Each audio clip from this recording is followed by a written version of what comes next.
আপনার তাহলে আপনার কিছু ভাইরাল ডায়লগ শুনতে চাচ্ছি।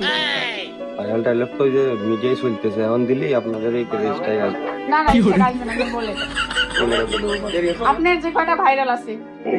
থেকে ভাইরাল ডায়লগ হচ্ছে, আপনি জেনে খুবই খুশি হবেন যে ভদ্রতার খাতিরে আমি আপনার সম্মান করি ঠিকই, আসলে আমি আপনার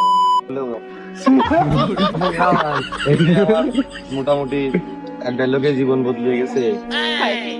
তো ভাইয়াদের ডায়লগ গুলাও কিন্তু অসাম, আর ডায়লগ গুলোর কারণেই কিন্তু ভাইয়ারা আজকে এত ভালো। আর তার থেকেও বড় কথা হচ্ছে এই যে ভাইয়াদের আপনারা ভিডিওতে যেরকম দেখেন যে নরমাল পরিবেশে তারা থাকে, মানে শান্তভাবে গ্রামের একটা পরিবেশে, বাস্তবেও কিন্তু তাদের রূপটাই সেরকম, সবার সাথে মিশুক। আমরা আসছি কোনো অহংকার নাই, মনে কোনো দ্বিধাদ্বন্দ্ব নাই, সবার সাথেই দেখতেছি ভালোভাবে মিশতেছে, সেজন্য আমরা অনেক অনেক হ্যাপি। তো ভাইয়াকে বলবো যে আপনারা আজাইরা পাবলিক পুরো টিম যদি কখনো আপনারা কুষ্টিয়া যান, আমাদের